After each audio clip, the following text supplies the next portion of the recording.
He is the Lord of Waters.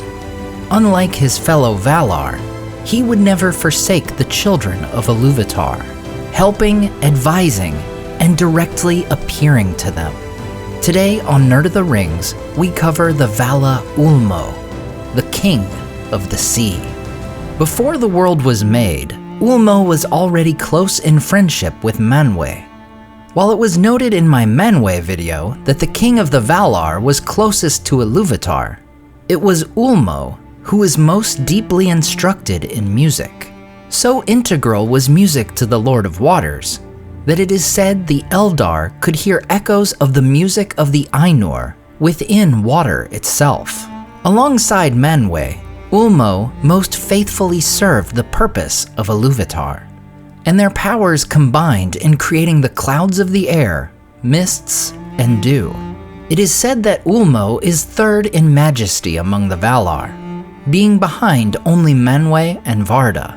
Among the Valar, Ulmo is unique in many ways.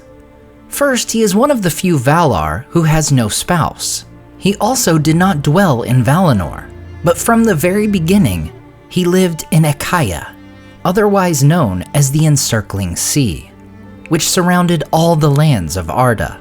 In the Book of Lost Tales, his halls, located at the bottom of the ocean, are named Ulmonan. As expected, Ulmo often acts independently from his fellow Valar. During the sleep of Yavanna, when most of the world is covered in darkness, and the Valar retreat to Valinor, Ulmo remains in the outer sea, keeping the earth alive under the darkness. He also only occasionally attends councils of the Valar. One such example is when the Valar prepare to make war upon Melkor for the sake of the newly awakened Elves. The resulting Battle of the Powers would land Melkor in chains, as he is made prisoner in the halls of Mandos. Ulmo also led a majority of the Valar in the belief that the Elves should remain free to dwell in Middle-earth, rather than be brought to Valinor. He believed that the Elves would set order to and heal the hurts of the lands of Middle-earth. But in the end, he is overruled, and the Valar invite the Elves to dwell alongside them in Aman. Despite his disagreement, Ulmo still helps the Elves who make the journey reach the Blessed Realm. He tears a great area of land off the shores of Beleriand, and twice uses it to ferry Elves across the Great Sea. Knowing the minds of the Teleri, who would become famous for their love of the sea and for building great ships, Ulmo tethers the island in the Bay of Eldamar, and it becomes known as Tol Eressëa. Later, when the time came for Melkor to ask for the pardon of the Valar, Ulmo and Tulkas remain distrustful of him. But once again, Ulmo obeys the bidding of Manwe, as the king of the Valar releases Melkor. After Melkor's deception is revealed, and the Noldor pursue him and the stolen Silmarils to Middle-earth, Ulmo would be the Vala most involved with the guiding and protecting of the children of Iluvatar. He protects the rivers Sirion and Gelion, and would be instrumental in the founding of two great elven realms. In the year 50 of the First Age, Turgon and his cousin Finrod are traveling south through Beleriand when they rest at the Mirrors of Twilight. Ulmo comes to them and places them in a deep sleep with heavy dreams. While neither would speak to the other of their dreams, Ulmo places it upon both their hearts to build hidden realms. Soon after, Galadriel's brother would found the kingdom of Nargothrond. Turgon would not, however, find his location right away. Returning to Nevrast, Turgon meets the Lord of Waters face to face. Ulmo bids him to go forth alone into the Vale of Sirion, and at the guidance of the Vala, Turgon discovers the hidden Vale of Tumladen in the encircling mountains, where he would later build Gondolin. While it is said that Ulmo would not often wear a fauna, that is, a physical form, when he did appear, he was dreadful and terrible, as a mounting wave that strides to the land. He wore a dark foam-crested helm and a shimmering silver-green mail, and his voice was deep like the ocean. Most of the time, however, Ulmo would come unseen to the shores of the sea or in the rivers. It is said his spirit was in the very veins of the world, and that he spoke through the sound of water itself. He made music with his horns, the ulumuri, producing a sound that could not be forgotten by those who heard it. This phenomenon, the unquiet of Ulmo, is more commonly known as sea longing, something we see awaken in many hearts throughout history, from Tuor and Eärendil in the First Age, even unto Legolas in The Return of the King. Later in the First Age, he would guide the Mannish brothers Hurin and Huor to Turgon's hidden city. It is said that when they are driven to the fort of Brithiach, they would have been slain by the attacking orcs, if not for the power of Ulmo within the river Sirion. This assistance was no mere coincidence, for it is said that Ulmo had great love for the house of Hador, and that even then, before his birth, Ulmo had chosen Huor's son Tuor as his instrument for a later task.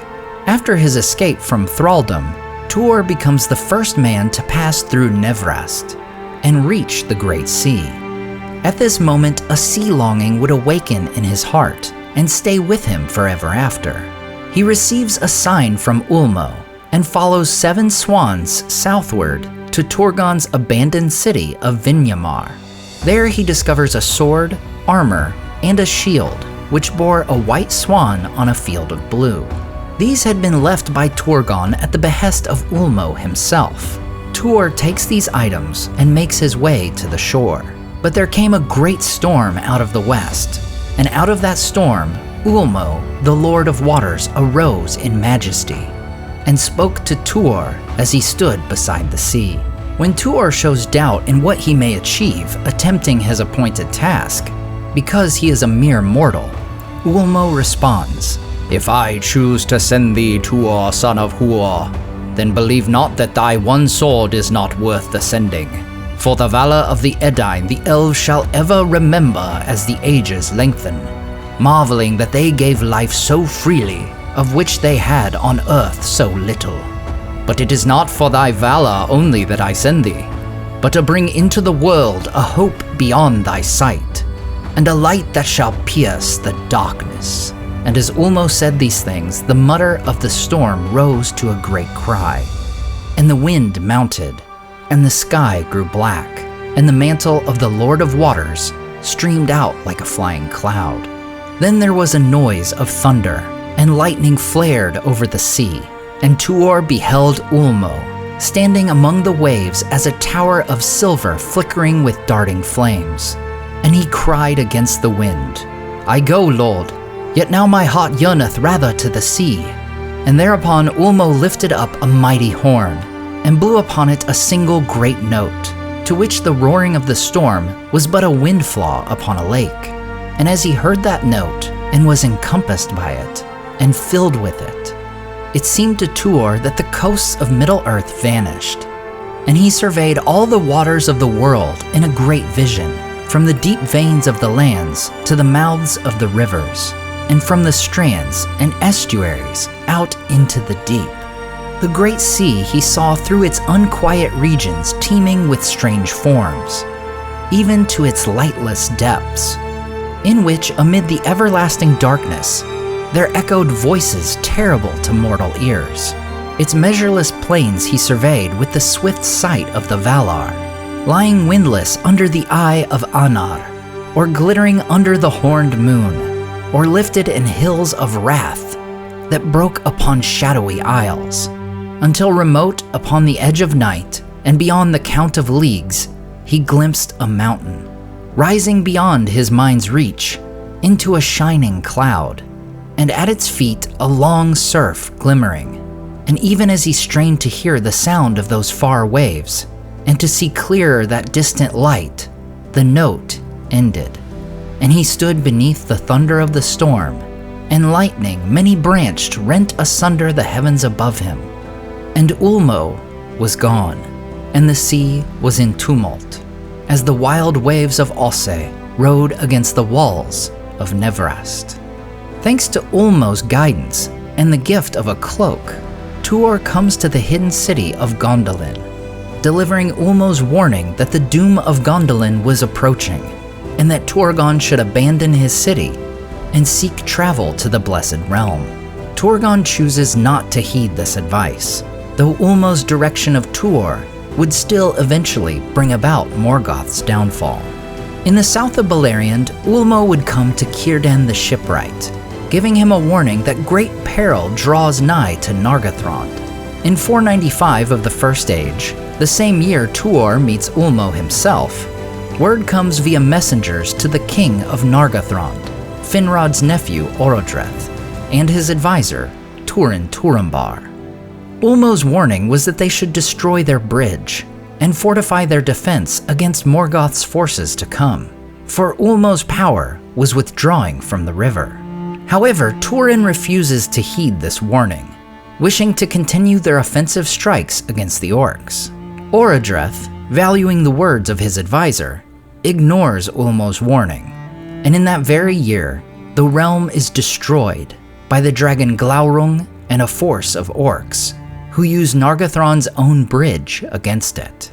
Gondolin, meanwhile, lasts until the year 510 of the First Age, when its location is discovered and destroyed by an army of Morgoth's orcs, dragons, and balrogs. Tuor escapes with his wife Idril, who was the king's daughter, and their son Eärendil. They retreat to the southern havens founded by Círdan, where Eärendil would meet Elwing. The two would marry and have twin sons, Elrond and Elros.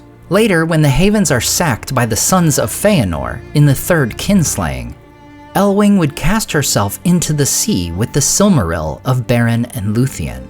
Ulmo saves Elwing from a certain death, granting her the form of a white bird.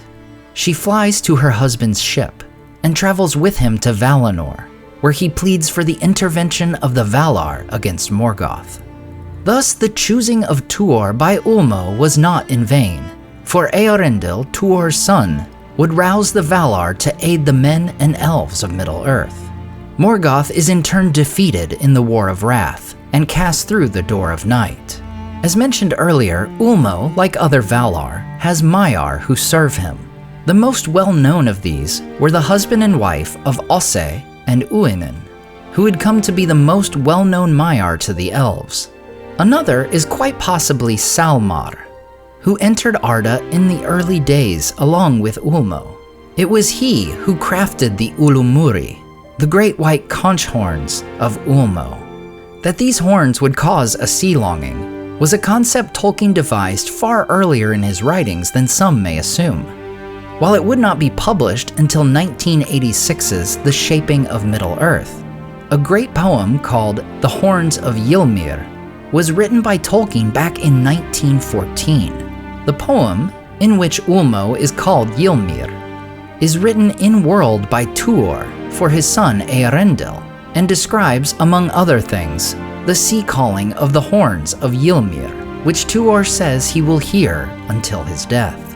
While Ulmo was alone in never forsaking the children of Iluvatar, he did this not out of rebellion toward his kin. Instead, Tolkien tells us it was a role to which Ulmo was appointed ere the making of the world. Just as Ulmo had selected Tuor to be his instrument in the First Age, Iluvatar had selected Ulmo to be his instrument in aiding the men and elves of Middle-earth. As always, I want to say a huge thank you to my Patreon supporters who make this channel possible. Tom DeBombadil 19, Listen Me the Cinda, Celebrimbor, The Mighty Mim, Team Weasel, Rabbi Rob Thomas, Charles Leisure, Toby Mob's Music, CCDC Red Team, Nerd Sidgeman Anytimer, Pelkey Sports Cards, Moki the Brown, Christopher Carbaugh, Joe Tepper, Sky Carcass, Slide Belts, Dane Ragnarsson, Salim Rahman, Zetrock, Berto Berg, Grand Strategy Nerd, Graham Derricott, The Dark-Haired One, Wyland, Michael Wu, and Debbie. If you enjoyed the artwork in this video, check out the artists in the description and purchase prints of their great work for yourself. Thanks so much for watching and subscribing, and we'll see you next time on Nerd of the Rings.